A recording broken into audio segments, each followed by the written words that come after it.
प्रिय विद्यार्थियों, आज हम बात करेंगे कि श्वास का हमारे मन के साथ कितना बड़ा गहरा संबंध है और एक श्वास ही है जो बहुत बड़ी समस्याओं का समाधान है। योग में सबसे पहले श्वासों को बहुत बड़ा स्थान दिया गया है और श्वास हमारे सारे मन की समस्याओं को, श्वास का मन के साथ बहुत बड़ा गहरा संबंध है। शास्त्रों में कहा गया है, चले वाते चले चित्तम निश्चले निश्चलम भवेत्। वायु के चलने पर चित्त भी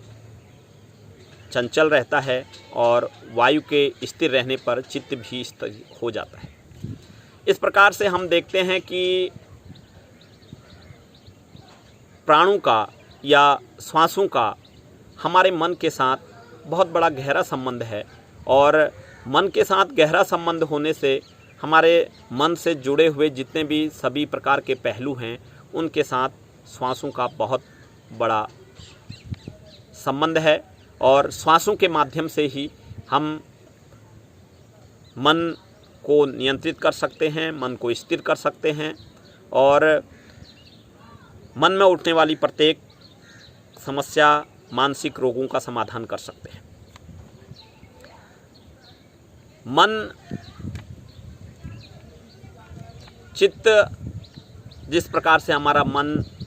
अस्थिर रहता है, मन को नियंत्रित करने के लिए हम श्वासों का प्रयोग करते हैं और मैं आज आपको बहुत सरल विधि के माध्यम से यह समझाने का प्रयास करूंगा कि श्वासों का मन के साथ कितना बड़ा गहरा संबंध है और मात्र सांसों को नियंत्रित करके हम कितनी प्रकार की बुराइयों का नाश कर सकते हैं, अपने समस्त प्रकार के मानसिक रोग, चिंता, अवसाद, उद्विग्नताएं, उत्तेजनाएं, वासनाओं को शांत कर सकते हैं। तो आइए आज हम बात करते हैं किस प्रकार से श्वास हमारे मन, मस्तिष्क को, शरीर को प्रभावित करते हैं, हमारे जीवन को प्रभावित करते हैं। अगर मैं बात करूं ध्यान या योग के माध्यम से, हम सबसे पहले अपने प्राणवायु पर, अपने श्वासों पर ध्यान केंद्रित करते हैं और जो हमारे श्वासों की गति पर नियंत्रण स्थापित करता है। यह जो श्वासों के प्रयोगों के माध्यम से, ध्यान के माध्यम से, प्राणायाम के माध्यम से हम श्वासों को लंबा और लयबद्ध बनाने का प्रयास करते हैं।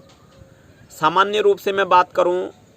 तो 1 मिनट के अंदर सामान्य रूप से व्यक्ति 15 से 17 श्वास लेता है, लेकिन जब हम श्वासों को लंबा, धीमा और गहराई के साथ लेना प्रारंभ करते हैं, एक श्वासों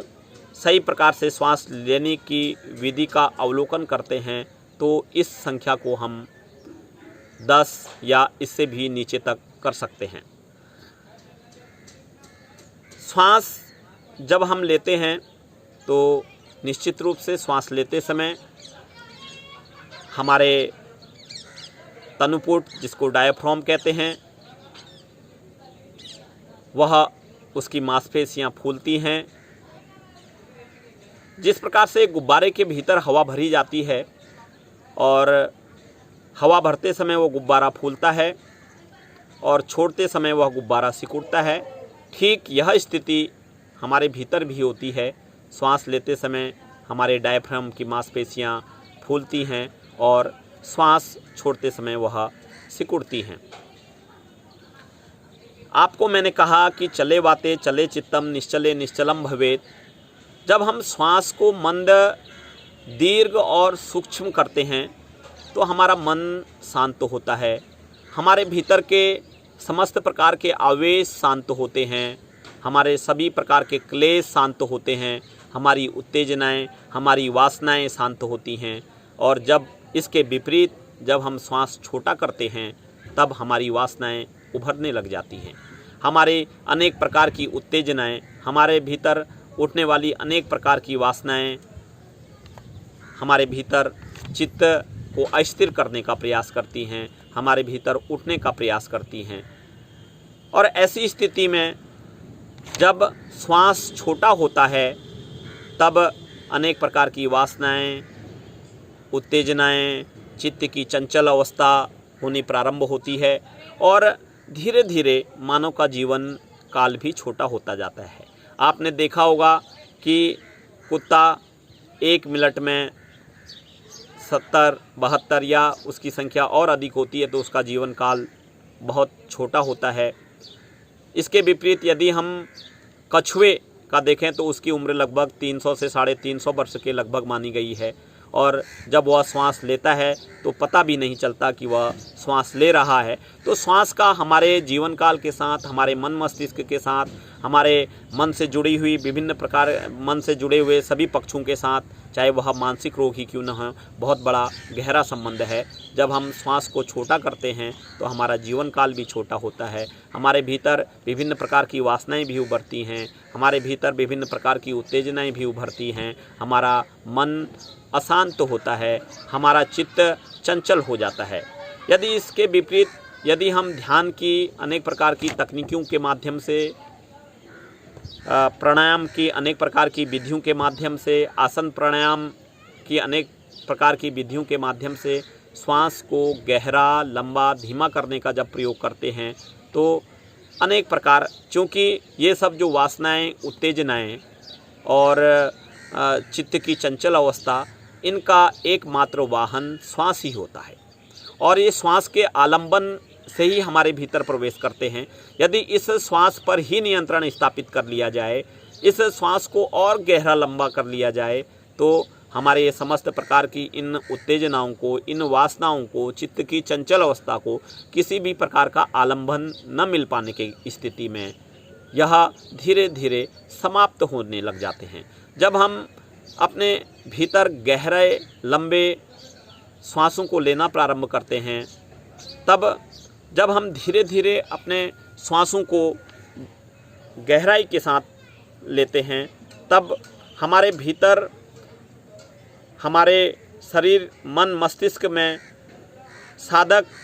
स्वयं के मन की सूक्ष्मता को पकड़ने लग जाता है। वह मन की सूक्ष्मता को पकड़ने का अभ्यस्त हो जाता है और वह यह भी जान लेता है कि मस्तिष्क के, हम जिस प्रकार से अपने श्वासों को गहरा, लंबा, धीमा अभ्यास करते हैं तो हमें यह अनुभव होना प्रारंभ हो जाता है कि हमारे किस केंद्र पर चित्त की वृत्ति उभर रही है या उत्तेजना उभर रही है, आवेश उभर रहा है। इस स्थिति में हम अपने श्वासों को गहरा, लंबा, धीमा करना प्रारंभ कर देते हैं और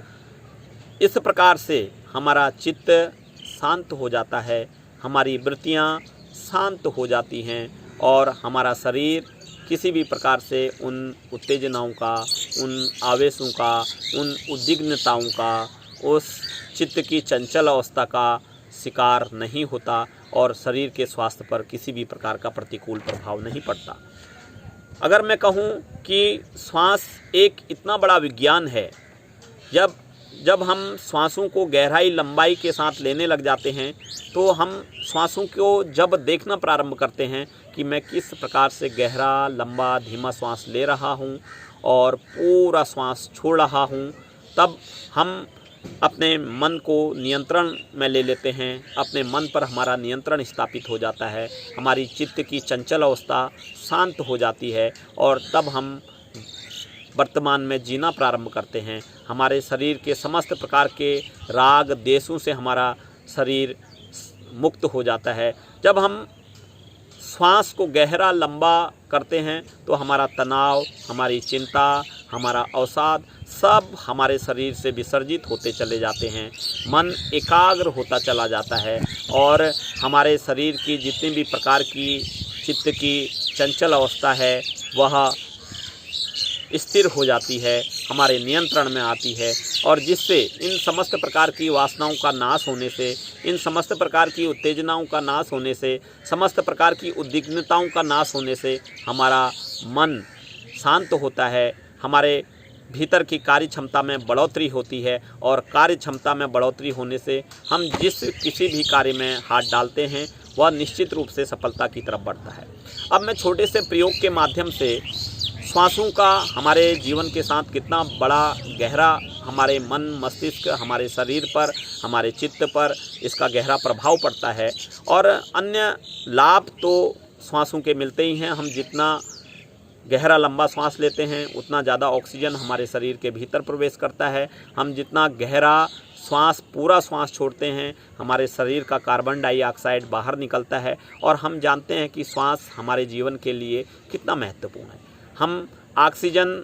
कितना शरीर की प्रत्येक कोशिकाओं के लिए कितनी ज़रूरी है और यह भी जानते हैं कि यह ऑक्सीजन की उपस्थिति में ही ऑक्सीकरण की क्रिया होती है जिससे हमें ऊर्जा मिलती है। यदि मैं कहूँ कि चाहे रक्त परिसंचरण तंत्र हो, चाहे कोशिका हो, तंत्रिका तंत्र हो, प्रत्येक तंत्र के लिए ऑक्सीजन की बहुत बड़ी भूमिका होती है और इस प्रकार से हम जब श्वासों को गहरा लंबा धीमा श्वास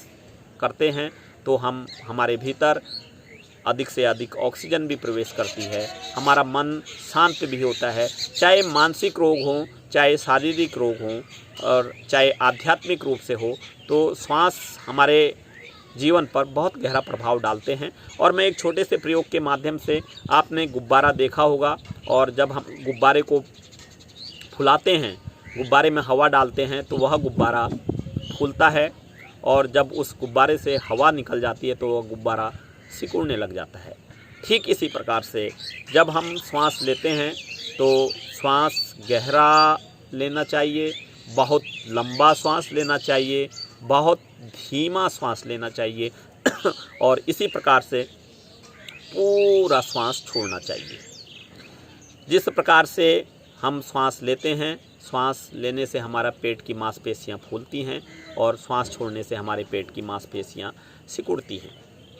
इस प्रयोग को सामान्य रूप से बहुत आसानी के साथ किया जा सकता है। श्वासों का एक बहुत बड़ा विज्ञान है और जो हमारे जीवन में बहुत महत्वपूर्ण भूमिका निभाता है। एकमात्र श्वास लेने का तरीका ही हमें जीवन में बहुत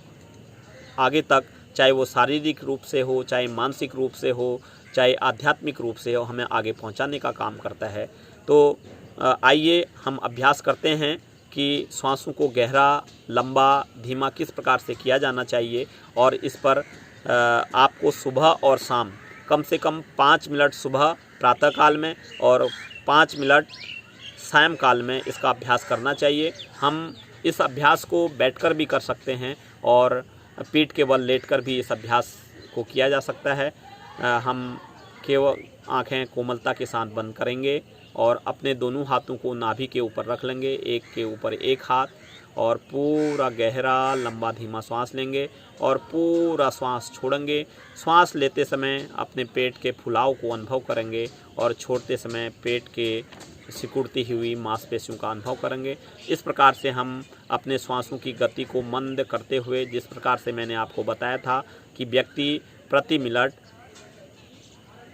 15 से 17 तक श्वास लेता है, इस गति को पूरा गहरा लंबा धीमा करते हुए हम प्रति मिनट 10 या 10 से नीचे लेने का अभ्यास करेंगे। हम जितना इसके अभ्यस्त होते जाएंगे, हमारा मन हमारे नियंत्रण में आएगा, हमारे भीतर के आवेश शांत हो जाएंगे, हमारे भीतर के राग द्वेष शांत हो जाएंगे, हमारे समस्त प्रकार के कसाय शांत हो जाएंगे, हमारा चंचल चित्त शांत हो जाएगा और हमारे मन से हमारा नियंत्रण होगा और मन हमारे बस में आने से मन से जुड़ी हुई समस्त प्रकार के मानसिक रोगों का नाश होगा। यह एक ऐसी विधि है जिससे हम शारीरिक और मानसिक रूप से उसका लाभ ले सकते हैं। तो आइए हम प्रारंभ करते हैं। पूरा गहरा लंबा श्वास दोनों नासा छिद्रों से लेंगे और उस धीरे धीरे उस अभ्यास को बढ़ाएंगे।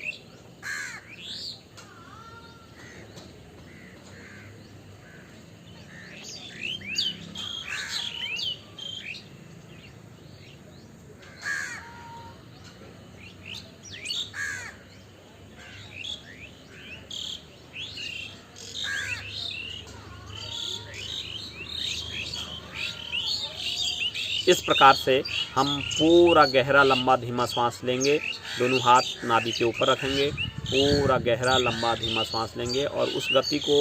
धीरे धीरे, मैंने बताया कि प्रति मिनट सामान्य रूप से हम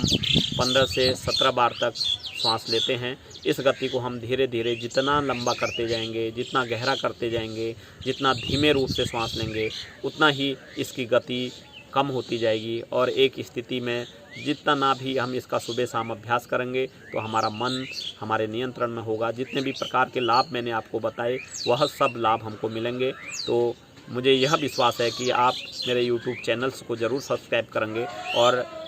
यह जानकारी आपको अच्छी लगी होगी, मुझे ऐसा विश्वास है, और यह जानकारी आपके लिए लाभदायक साबित हो ऐसा मुझे विश्वास है और मैं परमपिता परमेश्वर से ऐसी प्रार्थना करता हूँ। धन्यवाद।